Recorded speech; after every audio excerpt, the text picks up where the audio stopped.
This is KPFA Workweek Radio, and I'm speaking today with Darrell Whitman, who is a former investigator and lawyer with the Whistleblower Protection Program at OSHA and the Department of Labor, and was involved in being bullied himself and becoming a whistleblower. Well, thanks for having me, Steve.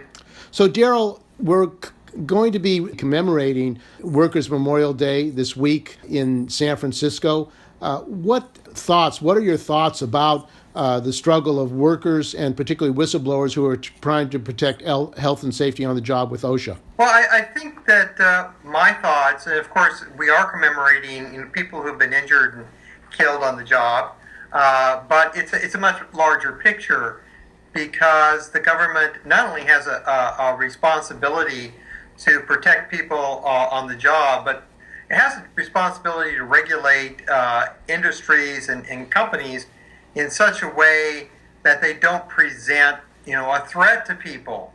And, sadly, what we're seeing is, thousands of workers are killed every year, tens of thousands are injured, and worse, hundreds of thousands suffer retaliation because they attempt to prevent the injuries and deaths and loss. So it's a commemoration reminding me of what Joe Hill said so many years ago as a dedicated union man. Don't mourn, organize, because just simply the having a memorial is good. It reminds us of the people who have gone before and suffered. But then we have a responsibility to do something, to make that honor a reality, a functional reality for the sacrifices that they've made.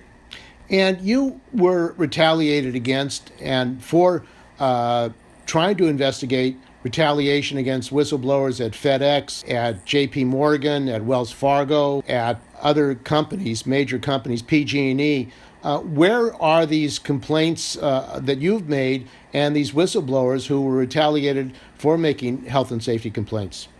Well, sadly, I have to report that the problem with the OSHA Whistleblower Protection Program is replicated with the Office of Special Counsel and with the MSPB, the Merit System Protection Board. So you have all three of the major federal programs that are supposed to be protecting whistleblowers, in fact, not doing that and acting in many ways to protect the wrongdoers from accountability.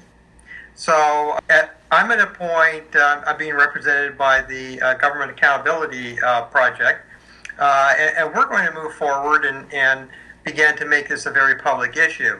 If none of these programs are working, then it means that the government has abandoned the idea that whistleblowers are important to the health and safety and financial security of the nation.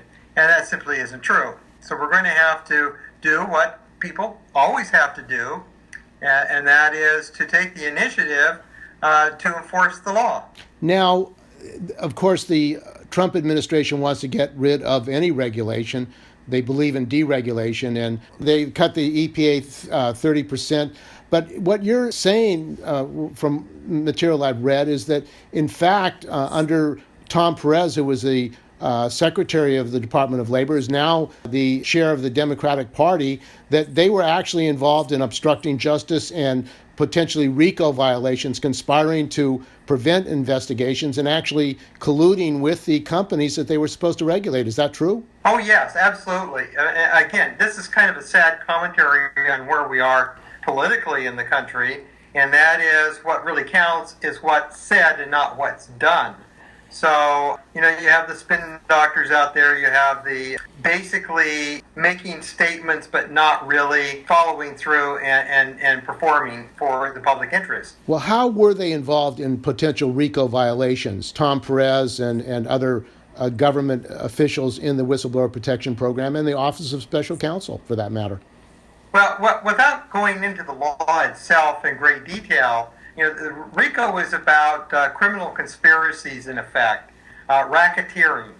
And, what it says is that people don't act alone, that it's only possible for these companies to be scofflaws, to avoid accountability for breaking the law, both in regard to public health and safety and financial security, and in retaliating against whistleblowers, because the federal government is making it possible for them to do that and not be accountable.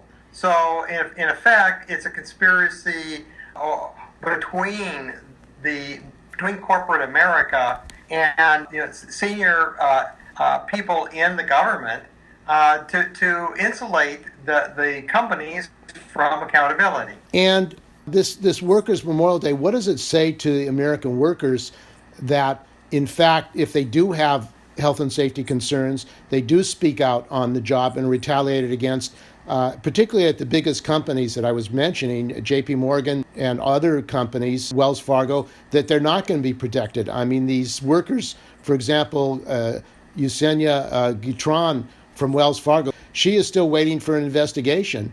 And Wells Fargo is basically gotten off without any criminal complaints against them for opening up 900,000 fake accounts in California and 2 million nationally. What does that say about justice in America today, 2017? Well, it really says it's a message to us. It's a message to the public that we can't depend on people who say they want to represent us as our congressional, our congresspersons and our senators and our presidents. We have to make sure, we have to hold their feet to the fire, because they're not going to act if they don't feel some heat. And so yes, we've got a lot of people out there who every day when they go to work know that if they raise an issue, a serious issue about health and safety or financial fraud, that they may lose their job. And in today's economy, people can't afford to lose their job. So, we're suffering through an epidemic of corruption, basically. And it affects everyone, whether you see it immediately in your wallet or you see it, in your health and safety. Everyone's affected because the costs of corruption are enormous. And at some point, you're paying in your taxes, you're paying, in lost opportunities and injuries to yourself and your family and declines in your health. It costs a lot. Corruption is a very expensive proposition. I understand you've written to President Cox, David Cox, who's the president of AFSCME, American Federation of Government Employees. And what did you write to him about? Well, the first thing I did, I wanted to acknowledge that he did, even though he didn't respond directly to me. What he did was he allowed one of his senior attorneys to come over to assist in my case. At least in word, he came over to assist. In fact, it never gained traction. Nothing really came out of it. And partly because they ended up getting sucked into the games that Secretary Perez was playing. Because it happened right around the time that Perez said he was going to conduct an investigation of the Wells Fargo cases, because they have a close connection to the Whistleblower Protection Program. In fact, he never conducted that. He made an appearance of doing it, and that's how he got the union involved. They were going to participate. It was going to be a, quote, thorough top-to-bottom review. But, of course, as soon as the election was passed, the reason for obscuring the issue passed, and he dropped it very quietly. And why did he drop it? Well, he dropped it because there was never an intention to do it. It was all simply for the purpose of, of securing the election of Hillary Clinton, the president. Partly because Secretary Perez is a very, very close associate of the Clintons. He is part of this, even before he was selected to be the chair of the Democratic Party, he is part of the inner circle. And his job has been historically to carry water, or to act to protect the interests of the inner circle of the Democratic Party. And that's his reputation. That's what he did in the Justice Department. He has sabotaged, historically, consistently sabotaged whistleblowers. So there was absolutely no possibility that there was ever going to be any substantive investigation come out of that. What was interesting was how it was covered up. The media did come around about a month later and start asking questions about what happened. I didn't see any serious coverage of the fact that he had bailed out on it. The mainstream media is not making the connections between Secretary Perez, Thomas Perez, and his current role, his past role, and what he's been doing. So I think here again, it's like getting the government held to account. We have to do that ourselves. And I think the union has an incredibly important role to play here if they choose. They have that leverage. They have that inside kind of track if they want to stand up and represent the American workers and say we're going to have an investigation, a serious investigation. Then that might begin the process of restoring the public's confidence in government. But this takes leadership, and I'm still waiting to see the leadership. And do you believe that there should be a criminal investigation and prosecution of Tom Perez? Oh, absolutely. It's not just Tom Perez. There's quite a large number of people involved here. You know, as I reported to Secretary Perez in my letter in May of 2014, this is a culture of corruption. You have an entire layer of the federal government that is basically acting as a shadow government. They're deciding what's law, what's not, what's going to be enforced, what's not, how people are going to react. There's rampant attacks on whistleblowers in the federal government, and it's being done by this group. They're called Senior Executive Service appointees, and they occupy all the senior levels of every department in the federal government. And their loyalties are not with the public. They're not with the civil service. They're both civil service and political appointees. And they're very obscure. Very few people even know they exist. Even inside the federal government, if you talk about the Senior Executive Service, people's eyes glaze over unless they're part of it.